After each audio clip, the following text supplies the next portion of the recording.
Nous, on a décidé au Parti québécois, puis c'est René Lévesque qui nous donne notre boussole éthique. Notre boussole éthique, c'est René Lévesque qui nous la donne. De dire la vérité aux Québécois. De dire la vérité. Et c'est encore plus important dans un moment où les gens sont très cyniques envers les politiciens.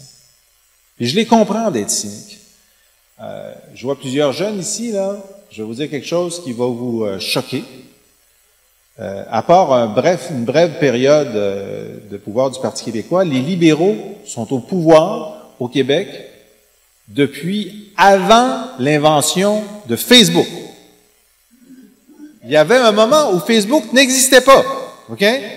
On n'est pas tous conscients de ça, là, OK? Mais il y avait un moment où Facebook n'existait pas et Jean Charest était déjà au pouvoir. Puis il était au pouvoir, savez-vous quel était le numéro du iPhone quand Jean Charest a pris le pouvoir?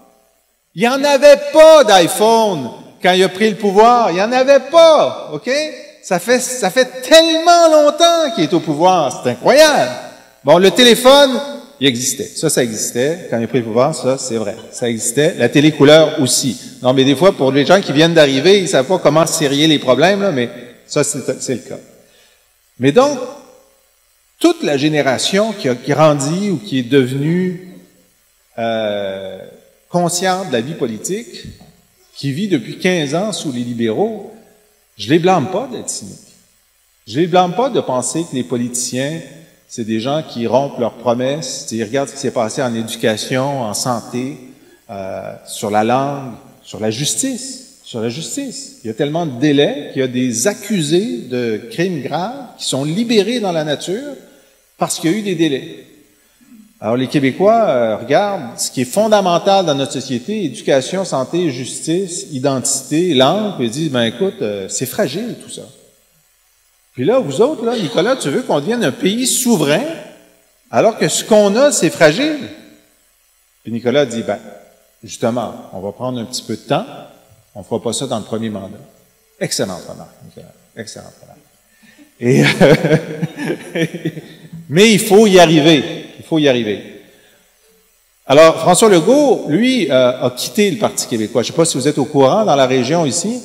Il a quitté le Parti québécois. Et j'ai l'impression qu'il s'éloigne aussi de la boussole éthique de René Lévesque. Parce que là, il a décidé que pour gagner, puis en particulier parce que c'est sa dernière chance de gagner, là, il est prêt à dire n'importe quoi. N'importe quoi. Et là, sa grande affaire en ce moment, c'est de faire le tour des régions puis dire, si la CAQ est élue, là, mettons-nous dans ce cauchemar virtuel, là, si la CAQ est élue, je vais baisser vos taxes scolaires d'1,4 milliard de dollars par année, sans couper dans les services d'éducation ou de santé. Non, un instant. On les veut, les baisses de taxes scolaires. Bien sûr, ça nous intéresse. Mais ça nous intéresse aussi que notre enfant soit correctement accompagné dans son école. Puis c'est pas vrai qu'il y a de moins en moins d'enfants en difficulté dans les écoles, puis de moins en moins d'enfants autistes. C'est le contraire, il y en a de plus en plus. Comment tu vas faire pour juste maintenir les services en enlevant 1,5 milliard dans l'éducation chaque année? Quelqu'un qui dit ça aux Québécois en 2018, c'est un charlatan.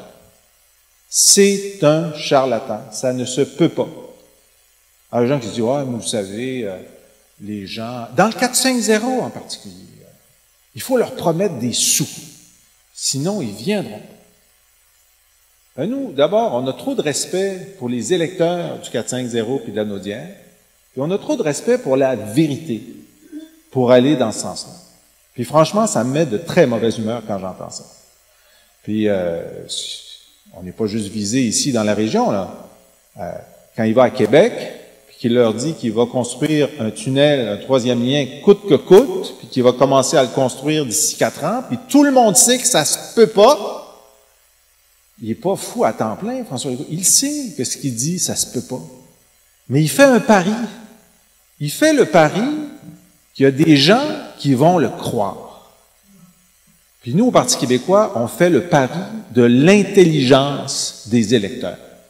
J'aime mieux notre Paris.